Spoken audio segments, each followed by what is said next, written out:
Hola, estamos en el programa número 20 de esta quinta temporada. Cambiamos el chip. Hoy vamos a hablar sobre economía naranja, pero Marta nos va a decir sobre qué más van a escuchar el día de hoy. Vamos a conversar de cómo podemos utilizar la tecnología, todo eso que ustedes saben, pero aplicado al arte, a la cultura. O sea, de verdad, sacarlos a ustedes un poquito de la zona de confort y meter un poco de color y dinamismo a lo que ustedes son profesionales. E incluso podemos ver nuevos modelos de negocio en esta industria. Así que revisarla porque está chivísima. No se lo pueden perder. Ya vamos al podcast. T Digital, un programa donde se procura disminuir la brecha digital. Hablamos de tecnología de información y comunicación en forma sencilla, en compañía de expertos en la materia. T Digital, con Randy Valverde Valverde, todos los sábados, de 5 a 6 de la tarde. T Digital.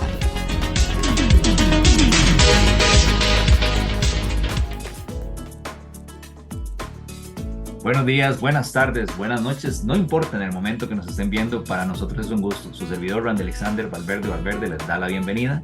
Estamos en un recorrido por todas las startups, bueno, no todas, yo no sé por qué siempre pongo todas, por las startups de Latinoamérica y Costa Rica principalmente, pero hoy vamos a hacer una pausa y hay un tema que me gustó mucho y quiero que lo hablemos para ver si hay posibilidad de crear una startup que ayude a este tema o en este concepto particular que es economía naranja, y para eso tenemos a Marta Aguilar quien nos acompaña. Marta, qué gusto y gracias por compartir con nosotros, bienvenida, pero como siempre, ¿quién es Marta Aguilar?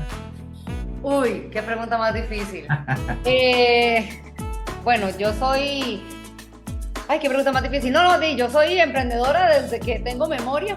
O sea, yo soy una guerrera de la calle. A mí me encanta decir que soy de la calle. A mí me ha formado la calle.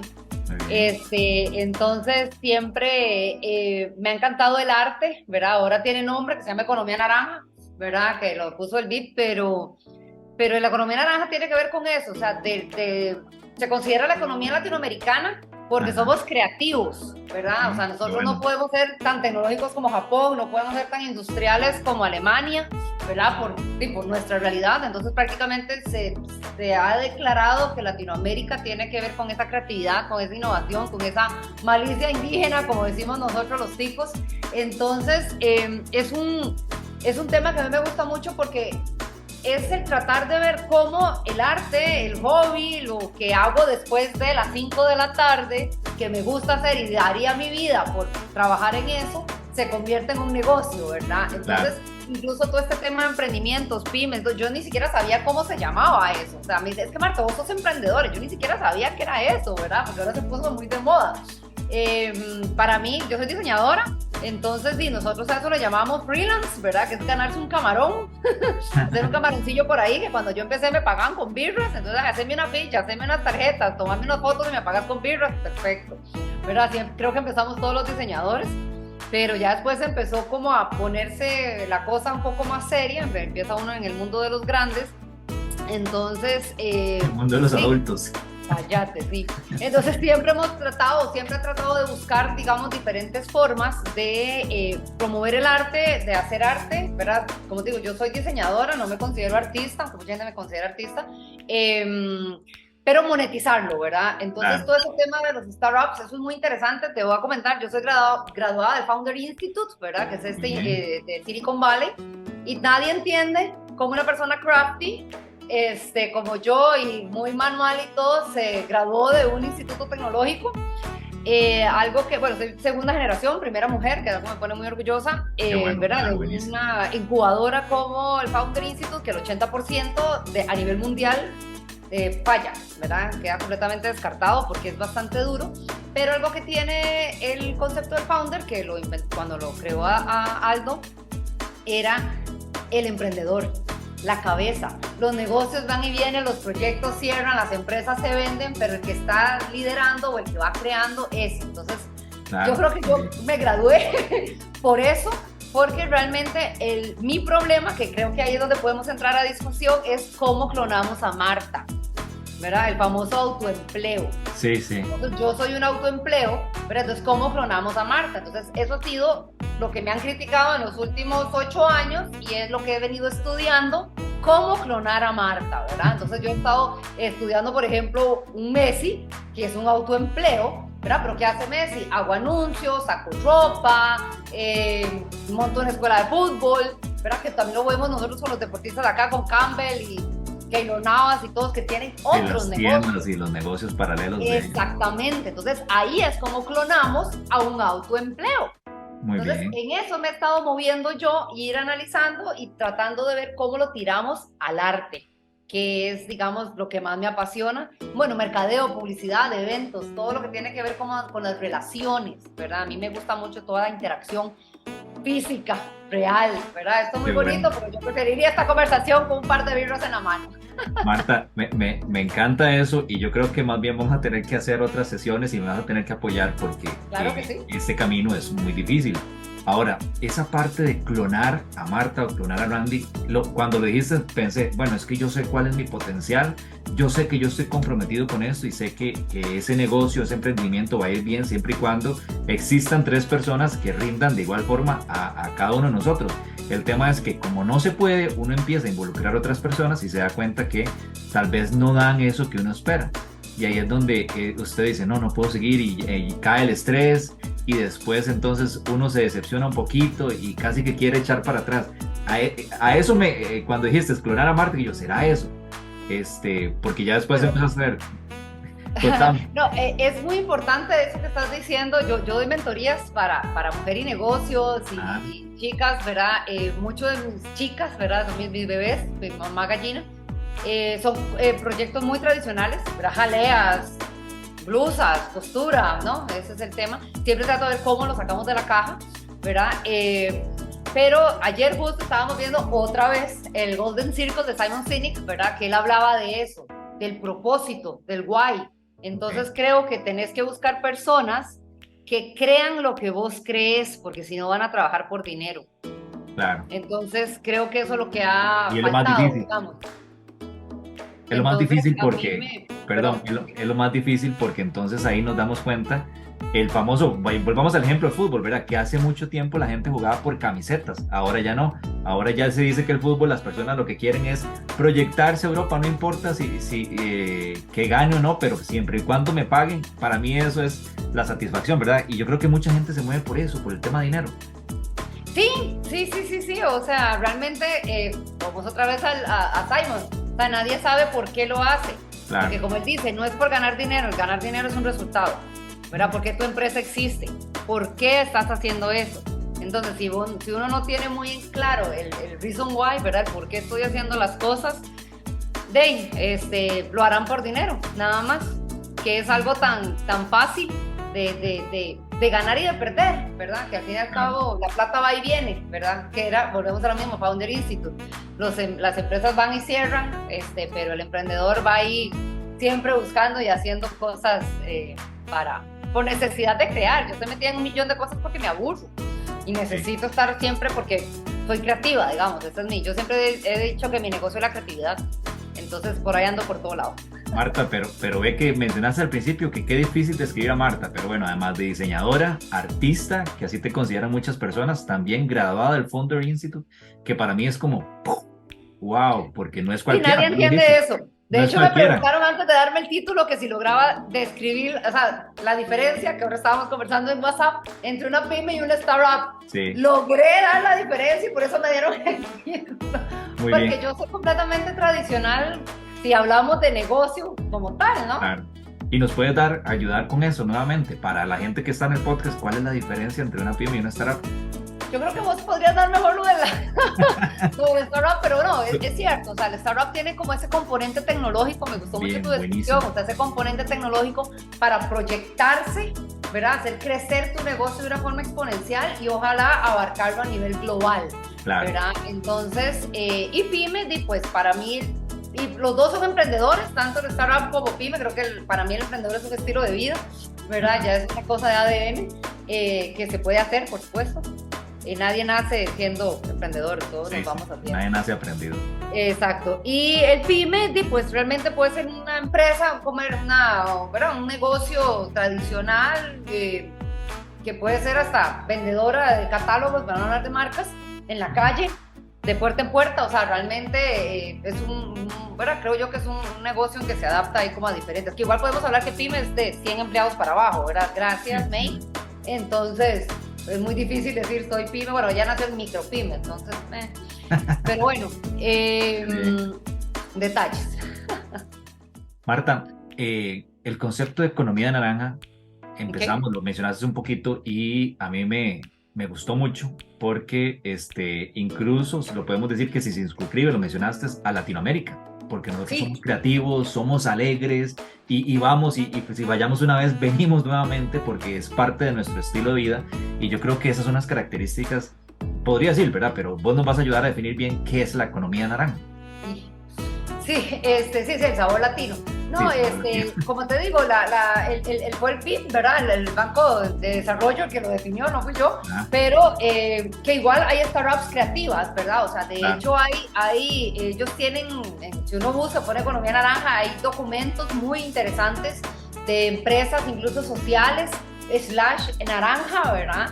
Entonces, que por ejemplo, un muy buen ejemplo de economía naranja son los restaurantes, ¿verdad? Que utilizan el nivel tecnológico, habemos, no sé, esas micro no sé qué de bolitas que son sensoriales, que tienen todo un componente de innovación, que tal vez no están en startup porque tendría que tal vez vender la idea de que alguien más lo aplique en otro país, ¿verdad? O sea, es combinaciones exóticas. Como ¿verdad? Los batidos dobles.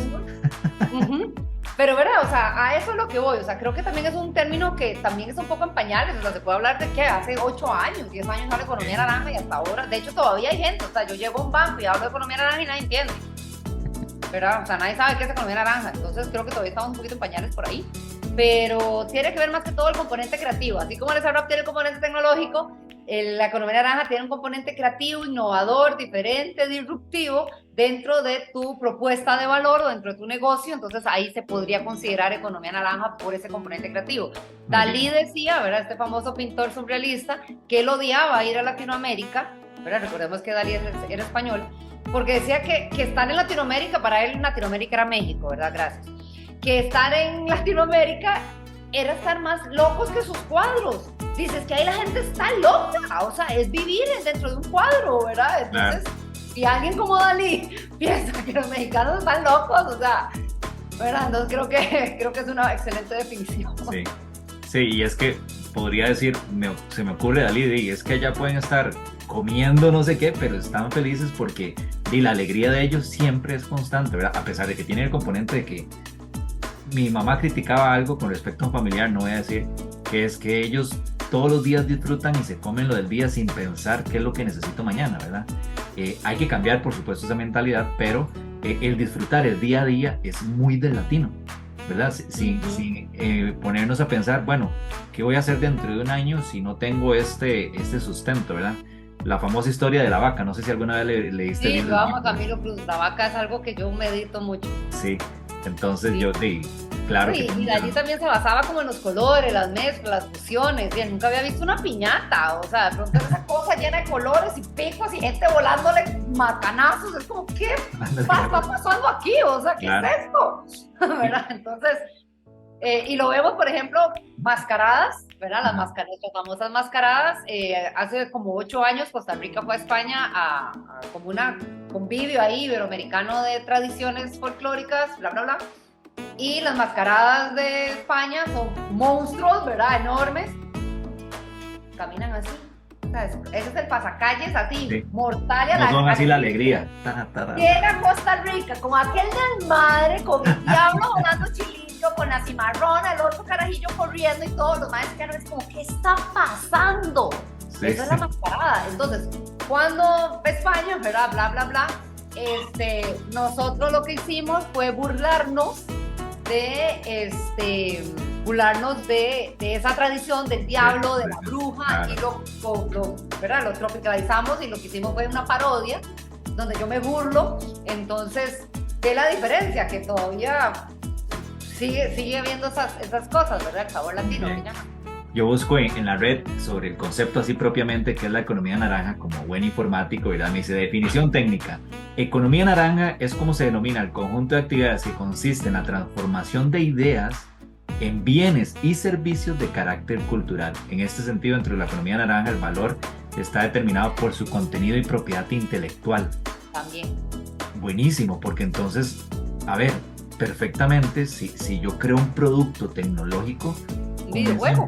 entonces caería ahí porque es propiedad intelectual, va a brindar un servicio, nada más hay que buscar el Perdón. componente cultural ahí, para que calce perfectamente, pero entonces, Un ay, videojuego es un perfecto ejemplo de claro, economía naranja. buenísimo.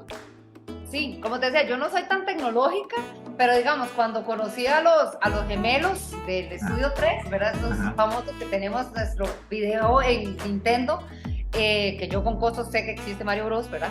Pero eso me enorgullece mucho y entendí, ¿verdad? Ver a ilustradores, ver a diseñadores, a programadores, a músicos, o sea, la cantidad artística que está alrededor de un videojuego, empecé a respetarlos, ¿verdad? Porque le daban de comer a muchos artistas. Entonces, Claro. volvemos a lo mismo. O sea, entonces es también un cambio de mentalidad, porque yo tengo varios amigos músicos. Y entonces yo les decía, mira, vos grabarías música para un videojuego. Ah, no, está loco, no, yo tengo que ser de ensamble, yo tengo que ser con la filarmónica, no sé qué. Todo bien, formación académica tradicional. Démosle vuelta y usemos tu talento para...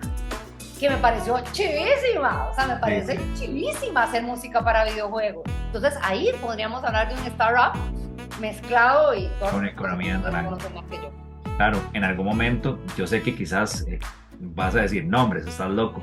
En algún momento mencionábamos que el desarrollar un software, que estamos hablando de líneas de programación, termina siendo una especie de arte, porque, o sea, es trasladar ese concepto abstracto que tiene la persona, entender lo que el usuario me quiere decir, y entonces yo, se llama abstracción, esa abstracción de idea, la programo en un software, termina siendo, para algunas personas, algunos programadores, un poquito de arte. Todos somos creativos. Ajá. O sea, todos somos creativos. Igual, ¿quién soy yo para decir qué es arte o no? Ni siquiera Picasso lo pudo definir, que inventó un género, lo voy a poder definir yo. Pero, sí. O sea, la verdad que como vos decías, que tenga un componente intelectual, eso es cierto, lo había olvidado. Que tenga esa parte creativa, ¿no? Que al fin y al cabo sale de tu cerebro y le da tu toque personal, ¿no? Tu estilo y tu creatividad.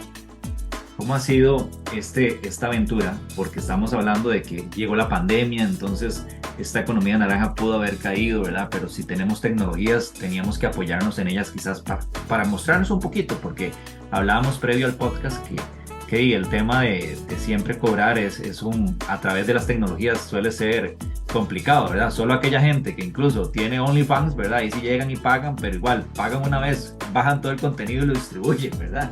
Ay, qué tan bueno, yo no sabía que eso tiene. Ok. Sí, a ver, varias cosas.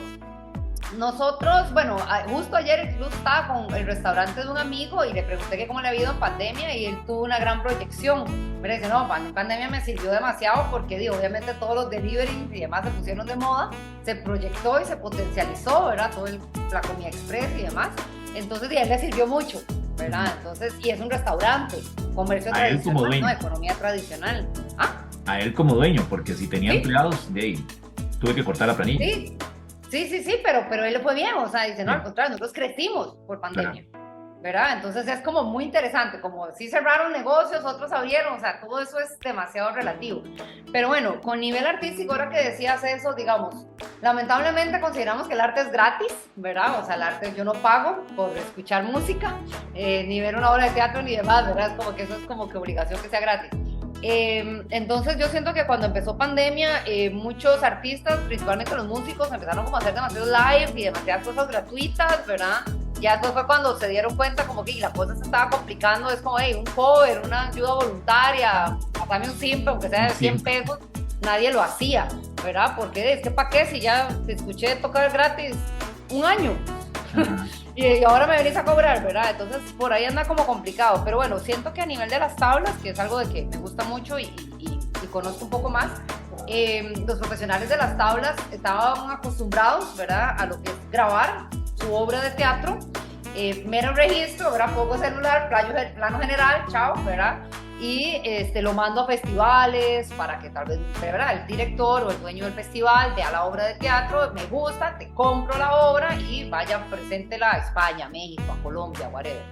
Entonces ya se empezó a visualizar el recurso audiovisual como como un producto ya, como la obra, no solo el registro, sino que la obra es el audiovisual. Hace poco había entrevistado a Federico, que es el de Caramba Films y el Caramba Rental, ¿verdad? Que él tiene estas cosas de audiovisuales que alquila. Entonces estábamos hablando mucho de eso, de que cómo empezó también a entender el lenguaje audiovisual, a reinterpretar la obra de teatro, ¿verdad? Okay. Entonces, ya después empezaron a dar como otras cosas, ¿verdad? Como, bueno, ya voy a hacer este plano acá, que de hecho pasa mucho. Yo hice fui directora de arte de una peli en pandemia, la grabamos, y si Dios quiere el otro año ya empezaríamos a grabar ya la segunda peli. Y era muy interesante el director de foto, ¿verdad? Maestro Sebastián Vega. La forma en que Sebas le explicaba al actor cómo tenía que actuar, valga la redundancia, por cámara. Porque los actores, al menos en Costa Rica, somos de tablas, somos de escenario. Entonces de teatro, todos son como yo, que no paran de moverse. Entonces cuando estás en un plano cerrado, si te mueves mucho, salís de foco. Entonces tenía que él decirle eso. Lo mismo de la expresión, ¿verdad? No hagas esto porque te tengo en cuadrados de este tamaño. Entonces ya los actores han ido entendiendo ese lenguaje audiovisual, que se empezó a entender más, valga la redundancia, por todo lo que está pasando, ¿verdad? Entonces por ahí, por ejemplo, ejemplos de que se empezaron a dar cosas locas. Hay una gente que se llama La Tropa, que es una compañía de teatro. Ellos crearon La Tropa Zoom. Me encantó y lo amé, porque no era como lo que estamos haciendo nosotros en este momento, que era como sentarse a ver una obra de teatro, sino que el Zoom y la cámara eran actores también.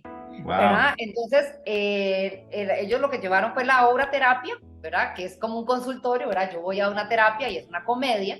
Entonces, la obra era donde estoy yo y vos sos el terapeuta, pero, por ejemplo, hacían un juego en el que, digamos, yo te pasaba algo, ¿verdad? Te pasaba una bola y él lo recibía, ¿verdad? Entonces jugaban con eso, entonces uno se quedaba así como más suave, que acaban de pasar una cosa por la... Sí. Magia, una fabuloso. Coordinación increíble. A mí el cerebro me hizo así, ¿verdad? Entonces fue muy rico, porque volvemos a lo mismo, empecé a usar el recurso del Zoom y el recurso de la cámara, porque soy artista y los artistas estamos acostumbrados a vivir de las uñas. ¿Cómo empezar a hacer? Ahora que me acaba de acordar también, mi gran amigo Alejandro Navas, el mago, Ale hizo toda una vara vivencial con la cámara, que si ya de por sí estar en un show de magia, ya sea de Alejandro Navas o mi gran amigo también Diego Vargas, que a uno le hace así y estás en vivo, ahora digital. De hecho, te voy a mostrar un segundo la caja. Se llamaba la cápsula del tiempo, la propuesta que hizo Ale. Okay. Entonces vos comprabas tu entrada y te llegaba la cápsula del tiempo y te decía, ¿verdad? Que dice no abrir, de hecho era 21/2 del 21, decía la caja. Entonces empezaba el show por Zoom, ¿verdad? Ahora sí abran la caja y todo el mundo así, ¿verdad? Y uno aquí, ¿verdad? Entonces de pronto ibas viviendo la experiencia, ¿verdad? Entonces, por ejemplo, bueno, traía unos anteojos. Entonces dice, nuestras fantasías tienden a volverse realidad. Entonces de pronto Ale tenía alguna cosa, vos te ponías los anteojos, la vara cambiaba voladísimo. Y por supuesto todos los trucos de magia, ¿verdad? Entonces uno hacía la magia, ¿verdad? Entonces Ale decía, pongan 3 cartas, ya uno ponía, saque una de aquí, pum, y al final era la carta que, ¿me entendés? Entonces era una cosa súper vivencial, que como ellos decían, no lo podíamos llevar. Porque cuando uno va a un show de magia, escogen a qué, a 6 personas, 7 personas, ya vemos 300. ¿Verdad? Y uno es como, yo quería que me tocara a mí, ¿verdad? En cambio ahí todos participábamos. Entonces ahí donde hay cosas tecnológicas que a mí ¿verdad? Como que tengo que empezar a callarme y decir, bueno, no, está bien, la tecnología puede hacer cosas bonitas, ¿verdad? Porque soy un poco hippie en eso. Pero ¿me entendés? O sea, son casos así que empiezan muy interesantes. Después también... se dio el tema de, acá lo tengo, vamos a ver, por ejemplo hay bueno, eso ya lo había visto hace muchísimos años, hay un bailarín que se llama Camilo Regueira, en un festival de Graciela Moreno, que es el Festival de Danza Contemporánea, que se da en el Teatro Nacional, en el Federico Salazar. Él es de danza contemporánea, entonces era súper chiva porque era una proyección, entonces grababas, ¿verdad? O sea, digamos, Cami hacía como una secuencia y entonces se iba como grabando, iba proyectando, entonces era como muy rico porque al final eran un montón de camis bailando en escena, que ya todo estaba muy milimétricamente, como buen bailarín, con buen tempo y demás. Entonces, ¿me entendés? O sea, ahí es donde empiezan a mezclarse los recursos para hacer proyecciones diferentes.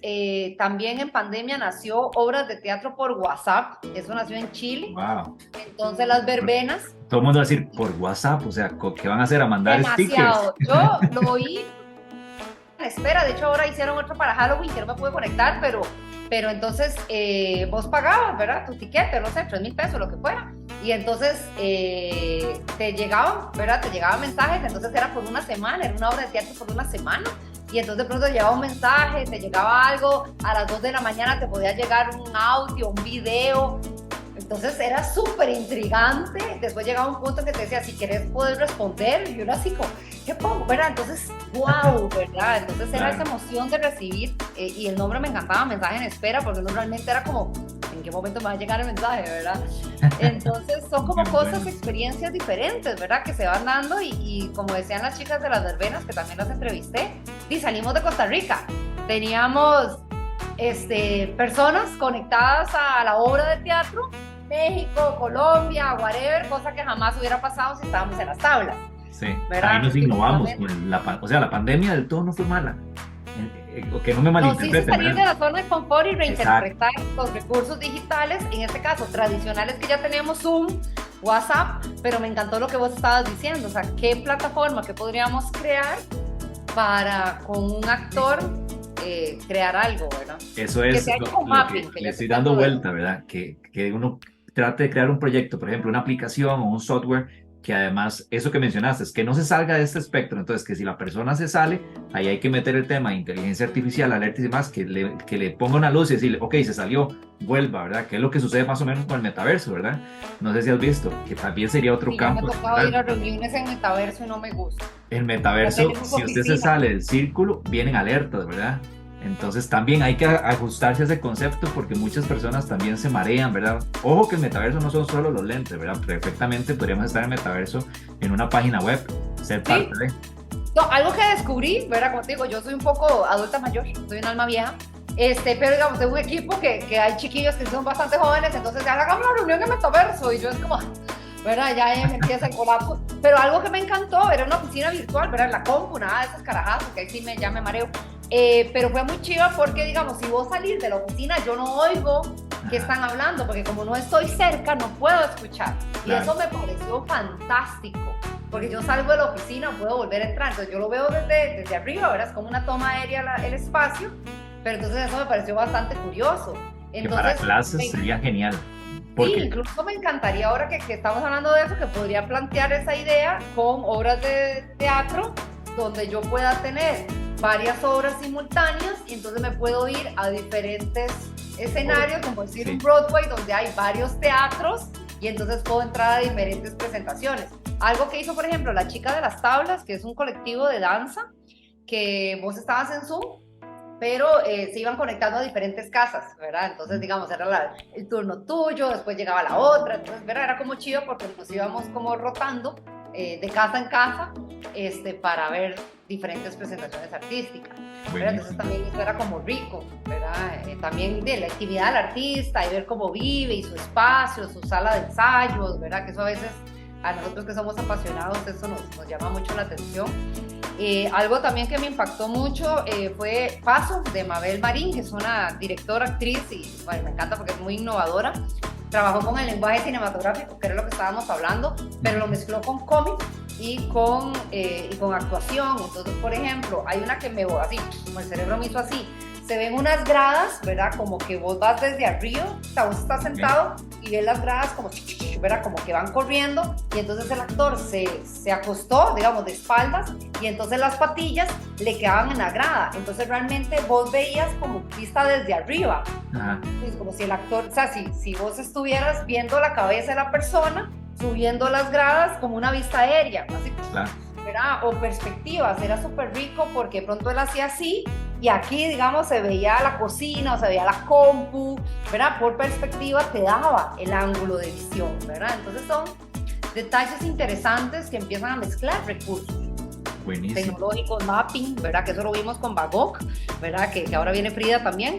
Ya aquí se dio, tuvimos el honor de tener una, ¿cómo se llama? Estrellas Negras de don Maestro Isidro Gongón, donde se mezcló un poco de eso y viene el próximo año algo un poco más grande, pero ya se está haciendo esas mezclas, esa desfragmentación de la obra, donde yo me meto en la obra también, y teníamos danza, entonces eran cosas muy conceptuales, el sonido, ¿verdad? Entonces se vuelven experiencias más vivenciales con el uso de la tecnología.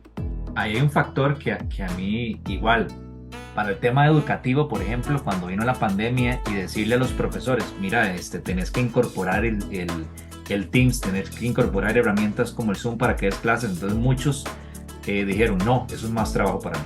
Ahora la pregunta vendría para los artistas. ¿Cómo podríamos hacer para que esa inducción, para que ese acompañamiento de la tecnología sea más sencillo o más amigable? Porque estamos acostumbrados, vos lo dijiste, al teatro, a un espacio, ¿verdad? Que ellos se reduzca su espectro, digamos, a una cámara, a un Zoom, va a complicarse. ¿Qué ocuparíamos? Vos que tenés toda la experiencia, que ya pasaste... No, multidisciplinario, o sea, ahora más que nunca tenemos que unirnos, o sea, las empresas buscan gente multidisciplinaria, o sea, yo estoy rodeada de chiquitas de 20 años para que me expliquen las cosas, o sea, yo con costo sé quién es Bad Bunny, o sea, yo de eso no sé nada, yo siempre las vacilo, yo brecha generacional, o sea, a mí, y como te decía, yo con cosas uso WhatsApp, o sea, a mí es a veces yo tome, hágalo usted, porque yo no sé, tienda Uber y a ver cómo funciona. O sea, porque no podemos pretenderlo serlo todo, o sea, multidisciplinario. Yo creo que todos deberíamos de ganar un poquito. Entonces, en vez de yo meterme a estudiar ingeniería cosito y de computación y todo, bueno, ¿qué pasa si puedo ir con alguien? Bueno, ahora que estamos con todo esto del Startup Weekend y demás, ¿verdad? O sea, ¿cómo podría yo conocer gente de otras ramas, ¿verdad? Para poder hacer mezclas de cosas. Espérate que me acuerdo, por ejemplo, a mí me gusta mucho la moda también, entonces yo me acuerdo que una vez vi unos zapatos que eran como mezclados con, bueno, a mí me encanta todo ese Fab Lab y todas esas carajadas, ¿verdad? Entonces eran zapatos que cuando vos caminabas generaba una recarga y tenía un USB y podías cargar tu celular. O sea, yo dije, esta vara es lo máximo, debería estar vendiéndose en todo lado. Yo no sé qué pasó.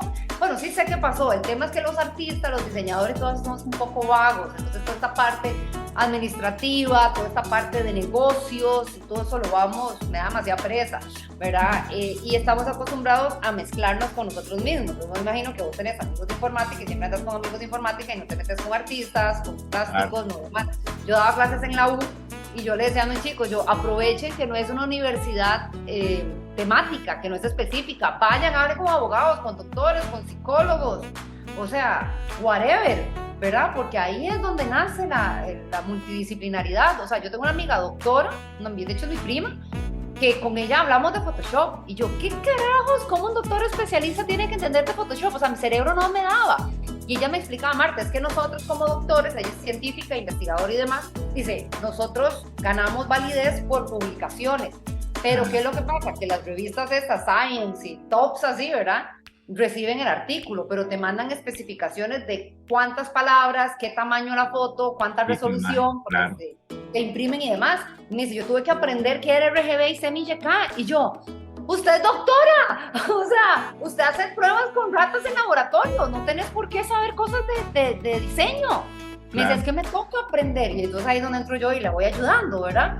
Pero no digo que no está mal aprender, por eso yo me meto y a veces voy con los arduinos y todo para entender un poquito, porque no pretendo, ¿verdad?, programar ni nada, pero me gusta entender para que si en algún momento llego y digo, hey, yo ocupo esto, entonces yo me voy a un Fab Lab y hablo con la gente que está ahí y me ayudan a aterrizar. Entonces, consejo sería multidisciplinario. Yo soy informático, después de informático, educador también, pero para este programa, este podcast, y primero tuve un programa de radio, entonces sí, por supuesto, como bien lo dijiste, y Rockefeller también lo dijo en su momento, no necesito saber todo, pero sí saber quién sabe, ¿verdad? ¿A quién llamar como Ford? Sí, y hay una frase que dice, no tengas miedo a renunciar lo bueno para ir por algo más grande. Entonces recuerdo que en aquel momento llamé a un colega, que le envío un saludo, a Richard Molina, bueno, colega no, ¿verdad?, un amigo, el periodista, le dije, mira, es que tengo este programa, y me dice, vea, tenés que preparar vagones. O sea, el programa, para que no tienda a ser aburrido, son vagones de tiempo para que después metas ya sea un anuncio o un cambio, porque si no la gente se va a terminar hablando por una conversación grande, se va a terminar aburriendo. Entonces hay que hacer vagones, y creo que eso se reduce a las redes sociales que hoy tenemos, ¿verdad?, que son videos muy cortos para captar la atención, para que la gente venga y se conecte al siguiente video y así sucesivamente. Y creo que acabas de dar en el punto, o sea, ser interdisciplinarios y hacer trabajo en equipo para seguir saliendo para arriba. Y lo vemos en las grandes marcas, o sea, las alianzas que hay, digamos, no sé, locales dentro de locales, para no hablar de marcas, pero, o sea, que tienen completamente la capacidad de hacer su propio canal o su propia distribución, pero no, si ya vos lo tenés y ya, ¿para qué voy a ponerme a inventar el agua caliente? O sea, yo sé en qué soy bueno, entonces busco a alguien que me pueda apoyar y entre todos ganamos. O sea, yo creo que todo es un ganar-ganar, no es el, ¿verdad? O sea, tal como dicen, solo puedo llegar más rápido, pero juntos llegamos más lejos. Creo fielmente en eso. Muy bien, Marta. Hay muchas ideas buenas que estamos peloteando, ¿verdad? Y mucho que hacer. Entonces, creo que por ahí viene el ingrediente principal, trabajar en conjunto, trabajar en grupo y aprovecharnos de las mejores cosas de cada uno, no ser egoísta. Ahora, vos que estás en este campo, que trabajaste en muchos eventos, en algún momento me hablaste de la revista, que después te voy a pasar un dato que te vas a sorprender, porque tal vez nos conocíamos de antes, pero bueno, vas a ver que te lo voy a mandar por WhatsApp. San José Volando era un proyecto tuyo, ¿verdad? Porque has tenido muchísimo proyecto.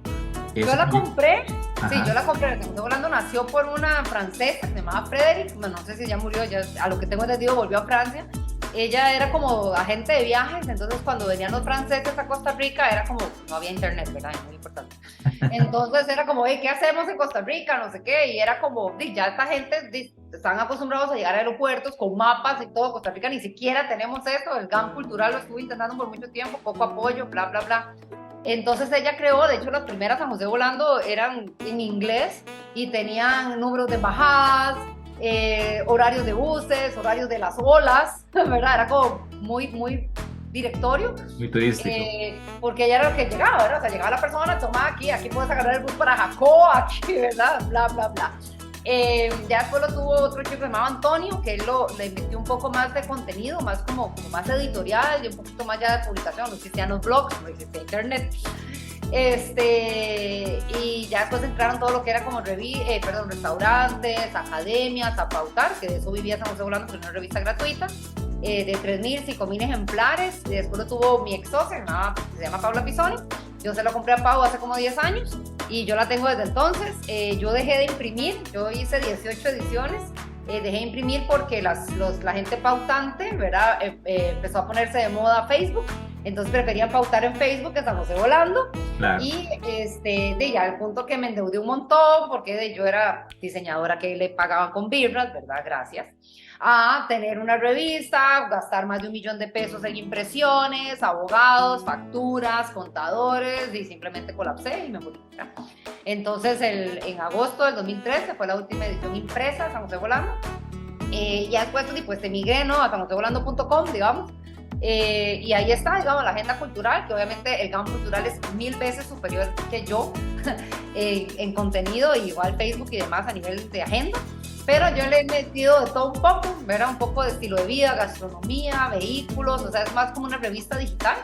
Y bueno, y eso más que todo con lo que es web, las redes sociales, bueno, Instagram, Facebook, hago una réplica, yo sé que eso no se debería hacer, pero ya Facebook ni siquiera sé cómo se usa. Instagram me gusta mucho, entonces Instagram sí va muy enfocado con la parte cultural, ¿verdad? Me gusta mucho el tema de las entrevistas para escuchar a los artistas.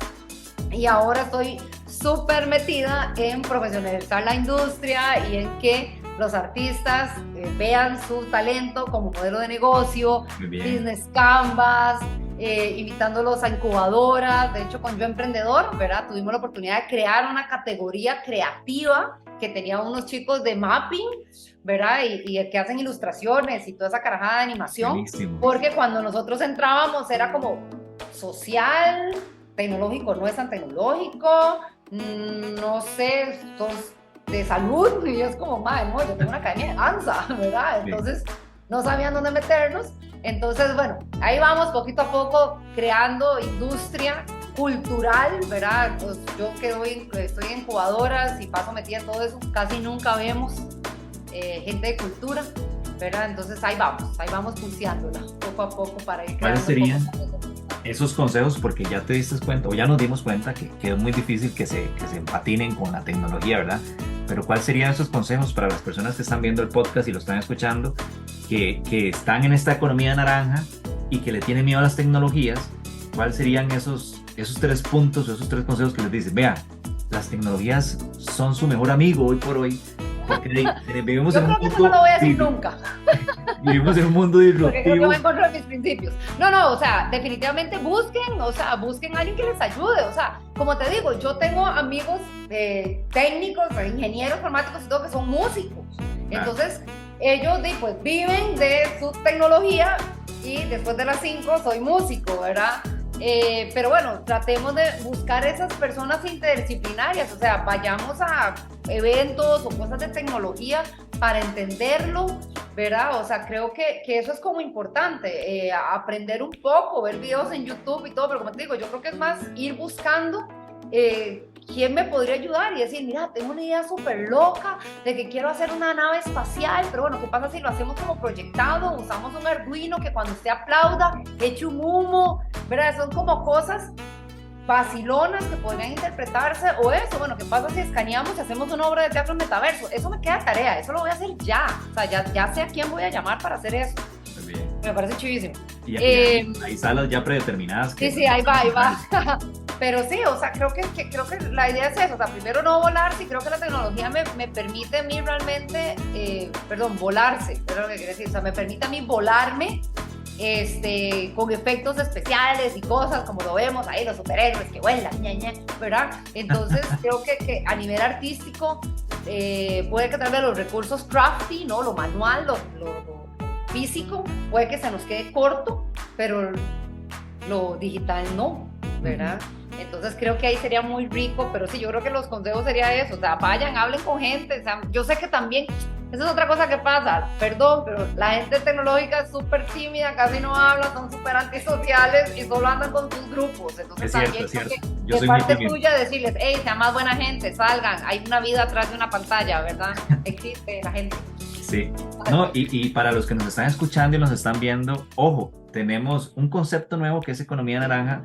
Nosotros como informáticos o tecnólogos vayamos a preguntarle a los que trabajan en las tablas qué es lo que ocupan y qué creen que sería ese componente tecnológico que les facilitaría ese trabajo, ¿verdad? O cómo podríamos mezclar esos dos mundos, porque creo que es lo que necesitamos. Adelante. Sí, ya está, creo que ya las plásticas lo hicieron con el NFT. Sí, y eso es muy cierto. Muy bueno. Entonces creo que ya la parte plástica, ¿verdad? La bidimensionalidad del cuadro, digamos que se hizo NFT. Tenemos a Dani Muñoz, que es la primera mujer NFT de Costa Rica. Ella me ha venido explicando, me ha explicado como 3 veces, sigo entendiendo como el 10%, 15% del NFT y el pago Bitcoin y el pago digital y todo eso. O sea, yo soy tarjeta de crédito, la tarjeta de plástico. Ni siquiera puedo con el celular, ¿verdad? Cuando me llamaron a decir, ¿quieres una? Y yo, ¿está loca? Yo necesito un plástico. Y yo, no. Yo, me costó un mundo pasar de efectivo a tarjeta. Y ahora que usted pasa de tarjeta a celular. Ah, no, mamita, necesito como 30 años para eso. Entonces, la plástica lo logró. Y Dani es un gran ejemplo de NFTs que se están haciendo. De hecho, hace poco conocí a una gente que ya está regalando NFT, digamos, como valores agregados, y ya hay artistas que están haciendo plata. Ya Costa Rica tiene varios artistas haciendo plata. Mi socio es escultor y quiero entender, entonces le voy a robar un par de obras para tomarles fotos y meterlas como en NFT para poder entender un poco. Entonces ya existe. Creo que el NFT es creo que un muy buen ejemplo de plástica tradicional, como es una pintura llevada a digital o arte digital como tal, ¿verdad? No necesariamente tiene que ser arte digital, puede tomarle una foto a un óleo. Claro. Lo que me explicaron, ¿verdad? Bueno, eso lo hace Dani, hace las dos cosas. De vos, me voy a aprovechar para que me enlaces con Dani, porque sería un buen tema que hablemos. Y hay un caso muy curioso, no sé si te diste cuenta que, por ejemplo, en YouTube, el video que tiene más vistas de todos los tiempos es Shark Tank, ¿verdad? Baby Shark. Es Baby Shark, no sé si las has escuchado. Entonces es una canción para niños que es de la que tiene más vistas, ¿verdad? Y yo no sé si conoces a Snoop Dogg. Snoop Dogg se acaba de crear un canal y va a hacer música para niños. O sea, imagínense, porque se dio cuenta que en YouTube, digamos, lo que más, el contenido que más se consume es el contenido para niños. No te imaginas mi hija de 3 años viendo algo que se llama las ratitas pandilleras, que son argentinas, ¿verdad? Que son niñas en ese mundo de YouTube. Mi otra hija de 12 años, Emma, también metida en YouTube aprendiendo cosas. Entonces ahí tenemos un mundo y ya, por ejemplo, la gente se está haciendo la disrupción de sus campos, de sus zonas de confort, ¿verdad? No, y creo que acabas de dar un clavo muy importante con respecto a la música. Sí, que ¿verdad? Sí, bueno, los músicos, y no hablamos de Costa Rica porque eso es todo un tema, pero hay los grandes músicos, ¿verdad? Los famosos, sí, la gente dejó de comprar discos, ¿verdad? Porque los escuchaba gratuito, no sé qué, entonces, bueno, ok, voy con conciertos, pero ¿y ahora cuál es el nuevo modelo de negocio? Hacer videos en YouTube, porque YouTube me paga por vista. Entonces, es muy interesante cómo Shakira o whatever anuncia, ¿verdad? Ya casi viene el nuevo video y se hace toda la expectativa de J-Lo esperando, no sé qué, ¡pum! Lo saca, 50 millones de vistas, tome, muchas gracias. Te lo dijo el Chombo. No sé si has visto ese canal, te lo dijo el Chombo. Es un músico, un productor. No, tienes que verlo, es un productor. Vea, si usted lo ve, va a darse cuenta que el concepto que teníamos, bueno, a mí sí me gustaba el reggae en aquel momento, ¿verdad? El concepto que teníamos cambió mucho, porque ahora, te lo dijo el Chombo, habla sobre cultura musical y de todo tipo de música. Entonces él se metió a YouTube, se dio cuenta que ya la producción musical ya no le genera tanta plata y ahora está monetizando en YouTube. Sí, eso es. Yo me acuerdo de un caso que pasó con Spotify, de un grupo irlandés, o no me acuerdo qué, que subieron una canción sin sonido. O sea, era una canción de 3 minutos o lo que sea, pero no tenía nada. Entonces, le dijeron a todos sus fans, así como, ay, métanse a Spotify, escuchen. Entonces, se llegó a reproducir tantas veces la canción que Spotify pagó por esa canción porque se estaba escuchando mucho. Con esa canción grabaron un disco. Con la plata que ganaron, grabaron un disco. O sea, estafaron a Spotify. ¡Wow! Sí. Amén. Muy bien. Entonces ahí es donde uno dice, ay, ¿por qué no lo inventé yo, verdad? Pero ve que interesante. Entonces uso las herramientas tecnológicas para hacer otras cosas. Pero sí. Este fue un programa, a mí me encantó, en esta quinta temporada que hablamos de startups, pero aquí vimos ideas, vimos un nuevo concepto, nos dimos cuenta que nosotros como informáticos o tecnólogos tenemos que mezclar mundos, tenemos que salir a hablar, salir y conversar y decir, yo te puedo ayudar con eso porque el informático, como bien dijiste, es muy introvertido. Yo soy un caso ejemplo, muy introvertido, así. Bueno, por más que le digo a mi esposa eso y a mis hijos, van a decir, se quedan así como, usted, ¿verdad? No sé qué habrá pasado con este informático, pero bueno, aquí estamos. Entonces, nada más te doy la palabra para que cierres el podcast. No sé si con un consejo, si con una recomendación, si con un libro, una obra de teatro. Entonces, invítanos a lo que quieras. Bueno, a invitarlos a las tablas. Si van a salir, pueden ir a ver el teatro está de vuelta. De verdad, el arte en vivo, ¿verdad? El arte en vivo, ver a las personas en las tablas es realmente muy rico. No, de verdad, amplían sus horizontes. Sí, la creatividad es eso. Y ustedes como creativos, informáticos, tienen toda esa parte súper desarrollada intelectualmente con el arte, ¿verdad? El arte es el alimento del alma. Entonces creo que sí sería de vez en cuando bueno apagar la pantalla y ver el mundo, interactuar con otras personas. Entonces invitarlos a las tablas, pueden seguir sanjosevolando.com, ahí tenemos agenda cultural, muy pero bien. Igual nada más pongan Agenda Cultural Costa Rica o San José y hay miles de ofertas, hay actividades gratuitas por todos lados, si no quieren pagar no importa, lamentablemente, pero sí tenemos muchas actividades gratuitas también. El próximo año se vienen muchos festivales también, tanto de la Municipalidad de San José con el Ministerio de Cultura. Entonces, sabemos muchas entidades, la Alianza Francesa, el Farolito, el Centro Cultural de España. O sea, de verdad hay actividades hasta para tirar para arriba, que nosotros que somos Agenda Cultural no nos da tiempo ir a todo lo gratuito que queremos ir. Así que, de verdad, invitarlos porque ocupamos más gente creativa. Y si algo te llama la atención, ¿verdad? Y vos decís, hey, qué loco está esta música, qué chido una obra de teatro. Acércate y habla con el artista y pueden realmente crear algo espectacular. Buenísimo. Nada más para cerrar, voy a tener que hacer eso interactivo ya. Yo te paso el patito y vos lo recibís. ¡Ay, sí! Yo necesito un pato. Tenemos que buscar algo que tengamos. Sí sabe la historia del patito de goma para los informáticos, el teorema, la teoría. No, yo no soy de ese equipo. Nosotros los informáticos, cuando creamos un software, llega un punto donde las cosas no salen y usted se queda así pegado y dice, puta, ¿por qué no me sale si está bien programado acá? Entonces la historia dice, usted tiene que agarrar el patito de goma y empezar a explicarle lo que acaba de hacer línea por línea y al final va a encontrar y va a resolver el problema. Por eso hay tantos patitos, pero la idea de los patitos es distribuirlos y dárselo a la gente que ha participado en el podcast. Entonces, usted va a ser la primera, se lo voy a hacer llegar, y después... Y después hacemos un video haciendo así, pasando de patito a patito, inspirado en la tropa. Buenísimo, no, me gustó muchísimo esa idea. Nuevamente, gracias Marta por haber compartido con nosotros. De verdad, yo creo que a todo el mundo le va a encantar este podcast y van a darle mucho, lo van a No, y de verdad, si ocupan, si tienen miedo de hablar con algo así, con muchísimo gusto pueden hablar conmigo, ¿verdad? En Instagram, creo que es más fácil, San José Volando. Eso, y de verdad, podemos conversar, ver qué idea, y yo te puedo recomendar productoras o gente artística, digamos, de diferentes ramas, que tal vez anden como con el mismo ride, ¿verdad? Para que puedan hacer un match ahí como un Tinder. O convertir en un Tinder de informático y artista. Sería un honor, sería maravilloso, que incluso hasta podríamos hacer un grupo, un Zoom, donde estemos artistas con informáticos conversando, o preferiblemente nos vamos a un barcito, nos echamos las vibras y compartimos y creamos juntos. Buenísimo. Nuevamente, gracias a todos los que nos vieron el día de hoy. Buenos días, buenas tardes, buenas noches.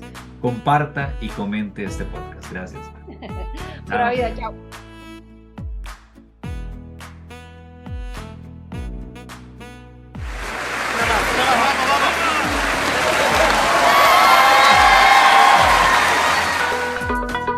Esperamos los temas fueran de su agrado.